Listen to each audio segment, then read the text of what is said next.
जी बिल्कुल। आज Islamabad high court में साइफर केस और तोशा खाना के हवाले से केस की समाअत हुई है। बैरिस्टर सलमान सफदर हमारे साथ मौजूद है, बानी पीटीआई के वकील हैं। इन्होंने आज दलाइल भी दिए हैं, केस के मुतालिक जानते हैं। सर बताइएगा, आज आपने दलाइल भी दिए हैं, लेकिन प्रोसिक्यूशन की तरफ से जैसे आज टीम्स भी तब्दील हुई हैं, क्या समझते हैं कि वहाँ उनकी तैयारी आपको होती हुई नजर नहीं आ रही? और केस के हवाले से बताएं, ये कब तक खत्म हुआ नजर आ रहा है? देखिए, जो प्रोसिक्यूशन टीम में जो तब्दीली है, मैं रिटायर्ड जस्टिस हामिद अली शाह साहब को बड़ा फेयर जज और एक फेयर इंडिविजुअल और एक लॉयर मैंने उनको हमेशा पाया। हम उनकी बहुत इज्जत करते हैं। तो उम्मीद करते हैं कि जो न्यू चेंज है वो प्रोसिक्यूशन का पिछले कॉन्डक्ट को एटलीस्ट कंडोन करेगी कि ये बड़े ऑब्जेक्शनेबल मैनर में, बड़े जल्दबाजी में फेयरनेस के तमाम तकाज़ों की जो है वायलेशन करते हुए कानून की, आइन की, सीआरपीसी की, कानून शहादत की, कॉन्स्टिट्यूशन की, आर्टिकल 10A की वायलेशन इसमें हुई हैं।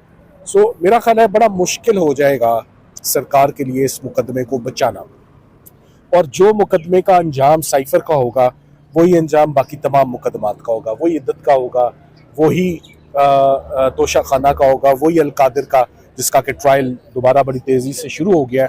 इन तमाम केसेस का डायरेक्ट ताल्लुक पॉलिटिकल विक्टिमाइजेशन से है। अब आप देख लें कि इसमें असद उमर साहब भी इसमें मुलजिम थे, मगर अब मुलजिम नहीं है क्योंकि उन्होंने पार्टी छोड़ दी। तो फिर ये मुकदमे का ऑब्जेक्टिव क्या था, इसका एंगल क्या था? इसका एंगल जो था वो सिर्फ पॉलिटिकल विक्टिमाइजेशन थी, कोई एंटी स्टेट एक्टिविटी में जेल में नहीं है। शाह महमूद कुरैशी साहब बड़े सीजन्ड, बड़े एक्सपीरियंस्ड फॉरेन मिनिस्टर रह चुके हैं, बड़े वेल रेड, बड़े पढ़े लिखे, बड़ी केयरफुल वो स्टेटमेंट्स देते हैं। पाकिस्तान की फॉरेन पॉलिसी को उन्होंने कई मरतबा उन्होंने जो है वो इंटरनेशनली पाकिस्तान को रिप्रेजेंट किया है। सो ऐसा एंटी स्टेट जो इल्ज़ाम है वो बड़ा अनफॉर्चुनेट है कि इन लोगों पे लगाया गया है, और बड़े छोटे से इल्ज़ाम पे। मैं अगर आपको सिर्फ ये बता दूं कि एक जुमला लिखा हुआ है यूएस में, it has not played very well, not played very well. इस जुमले पे आपने अपने वजीर आजम को और अपने फॉरेन मिनिस्टर को जेल में रखा हुआ है 6 महीने से। तो ये केस पॉलिटिकल विक्टिमाइजेशन की एक ऑफशूट थी। मिनिस्ट्री ऑफ इंटीरियर ने इस मुकदमे को चलाया। इसमें एग्रीव्ड तो साइफर तो फॉरेन ऑफिस का था, इसका मुद्दई फॉरेन ऑफिस होता है। ये मियां गुल हसन साहब ने आज ऑब्जर्व फरमाया कि इसमें मिनिस्ट्री ऑफ इंटीरियर कहाँ से कूद पड़ी, बराई जज पे अब्दुल्ला दीवाना, ये तो उनका मुकदमा ही नहीं था। तो हम बहुत पुरुमीद हैं।